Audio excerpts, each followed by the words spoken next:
Chapter 2. The light woke Elsa with a start. Her perpetually closed curtains were suddenly open, and painfully bright sun was streaming right into her eyes. "Get up, Elsa," came her mother's annoying voice, a disgruntled grunt. "Don't you ever clean this room? That glass is practically part of the furniture," she said, gesturing to a smudged tumbler sitting by her computer. Elsa directed bleary eyes toward it. "How long have you been using that?" 2 weeks. "A couple of days, maybe? Please go away." Her mother didn't look convinced, but she dropped the subject.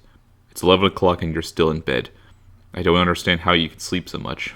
Elsa shrugged. She'd been up until 3 playing Diablo with some random Korean guy. His barb was pretty decent at taking a hit, and she bumped the DPS in her wizard until they could comfortably farm the elites in Act 1, splitting the loot as equally as they went until he had to go to class. "Never mind," her mother sighed. "You've got 20 minutes to shower and get dressed. Your sister's lacrosse final is today, remember?" "Shit." "Yeah, okay, Mom. I got it. You can go now," Elsa snapped, practically dragging herself out of the bed. Her mother gave her an exasperated look before exiting the room. "Fuck, were you born in a barn?" She crossed the room angrily and slammed the door. Turning to her closet, a pile of clothes on the floor. She tried to remember the colors of her sister team wore so she could find something to help her blend in. Purple and green, moron. Jesus, you only left the school 2 years ago. She grabbed a green shirt from the pile, staring at the print of Belle in the TARDIS. Good enough. She threw it over her head before grabbing the pair of jeans slung over the back of her chair and pulling them on. She spared a quick glance in the mirror, trying to smooth her hair back. It was a hopeless exercise, and she huffed before grabbing a baseball cap with a Horde logo on it that Anna had given her for her birthday last year. How she found it, Elsa didn't know, and although she'd never admit it was her favorite item of clothing, solely because her sister had bought it for her. She shoved the hat on her head and headed for the living room. Her father sat on the couch, flicking through the sports channel. Elsa slumped down to the other end, pretending to be interested. "So, how about them Yankees?" she drawled, eyes fixed lazily on the television. She saw her father shoot her a look in her peripheral vision, but she was saved from his inevitably frustrated retort when Anna entered the room. She felt her heart skip a beat. Her sister looked exhilarated and nervous at the same time, and Elsa found herself staring at the uniform she was wearing. "Get a grip, for Christ's sake." "Elsa, you're coming with us?" The younger girl was grinning with surprise, clearly not expecting her older sister to tag along. "Because when was the last time you showed an interest in the stuff she does?" Elsa just gave her a tight smile. "Yep, Mom's making me go," she replied. "God damn it, you wouldn't have missed this for the world, and you know it." Anna's face fell slightly, but she tried to hide it. "Okay," she said, crestfallen. "Well, thanks for coming to watch. I appreciate it." She gave Elsa a small smile. Elsa just kept staring. Mercifully, their mother strode into the room and clasping her hands together. "Are we all set?" she asked excitedly, turning to Anna with proud eyes. "My baby's about to be a lacrosse champion!" Anna blushed at her mother's exuberance. Elsa tried not to stare at the flush creeping up her sister's chest. Why the fuck did they make those uniforms so tiny? Her father hoisted himself up on the couch and moved to grab the car keys from the hook by the door. "Let's ride," he joked. Anna giggled and Elsa grinned stupidly at the sound, thankful no one was looking at her. She almost passed out when Anna grabbed her hand, tangling their fingers together and whispering in her ear, "Belle is my favorite princess." The ride to the high school was filled with the conversation between everyone except Elsa herself. She watched Anna talking animatedly to her father in the rear-view mirror, even when her mother had offered her a prime position in the front seat. Elsa had tried to hide her pleased grin, but she was sure Anna had caught a glimpse all the same when the girl had winked at her. Finding a park miles away, the 4 of them piled out of the car and began the long trek towards the field. "Jesus Christ, it's hot. Why did I wear jeans?" Anna spotted one of her teammates that ran towards the girl, calling her name. Elsa was left to plod behind her parents as they made their way to the stands. Finding a half-shaded seat, her father pulled his wallet out of his back pocket before turning to Elsa and her mother. "I'm going to grab a drink. You two want anything?" he asked. "Just water for me, thanks, hun," her mother replied. "A cryo chamber so I don't die of heat exhaustion." "Same," came Elsa's response, turning to watch her sister on the sidelines. She frowned when she saw a hulky blonde boy sneak up behind her sister before grabbing her around the waist and lifting her in the air. She heard the girl squeal with delight.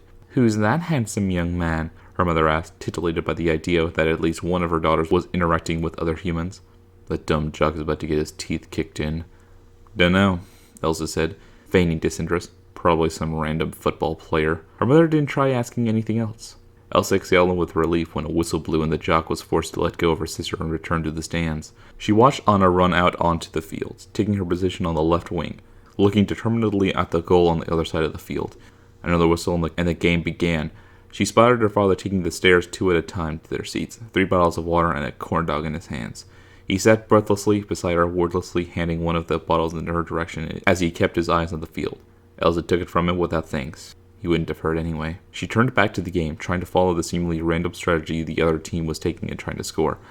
I know fuck all about this stuff. Why am I even here? Anna darted between 2 of her opponents, intercepting the ball. The crowd cheered. Oh, right. That's why. She watched her sister race up the field to the goal, dodging the defense, drawing her stick back to take a shot. Suddenly she was on the ground, stick flying from her grasp and nose bleeding profusely. One of the players from the other team had elbowed her in the face, attempting to stop her from scoring. A roar came from the crowd and a whistle blew, but Elsa hardly heard over the ringing in her ears. She felt her father trying to grab her arm. She flew down the steps, hurtling over the benches and running out onto the field, tunnel vision, focusing solely on the girl that had injured Anna. She felt the satisfying crunch of bones breaking under her hand as her fist collided with the other girl's nose, and the world tilted as her momentum brought her down on top of the screaming player, letting loose with another blow to her right cheek. She was vaguely aware of multiple hands trying to pry her off her. She heard herself growl. Don't you fucking touch my sister, you little bitch. Thump! A lacrosse stick to the stomach cut her off in a desperate attempt to stop her from mauling her teammate.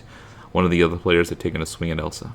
She collapsed to the side, Anna's bloody face coming into view before she blacked out. Fucking ow. Elsa cracked an eye open to find herself staring at a white ceiling. What the hell? She croaked. Her sister popped into her line of sight. She had a giant grin on her face, and she'd obviously tried to clean the blood from her nose. But she'd done a hopeless job, and smears of it had dried on her face. The fuck am I? Elsa slurred. Anna chuckled. We're in the nurse's office, she replied. I made Dad carry you in here after you passed out on the field. He wanted to take you to the hospital, but I know you hate people touching you, so I don't mind you touching me. Elsa felt a pleasant coolness on her stomach. She looked down to see one of Anna's hands under her shirt, and suddenly she couldn't breathe. The girl got you with a solid hit to the solar plexus, I think, Anna explained. I've got an ice pack here to try and stop the bruising. Can you breathe all right now? No, not with your hand up my shirt. Yeah, I think so, she murmured. Footsteps echoed off linoleum as the school nurses entered the room. Good, Anna said, standing up. No, wait, where are you going? I'll leave you in the nurse's capable hands, then, she said, beaming at the crabby-looking woman who had just appeared. Then Anna's soft lips were on her cheek, the sticky residue of her lip gloss impressing itself onto Elsa's pale skin. Thanks for being my hero, she whispered, before slipping out of the room. Despite the pain in her midsection, Elsa couldn't wipe the grin off her face. To be continued.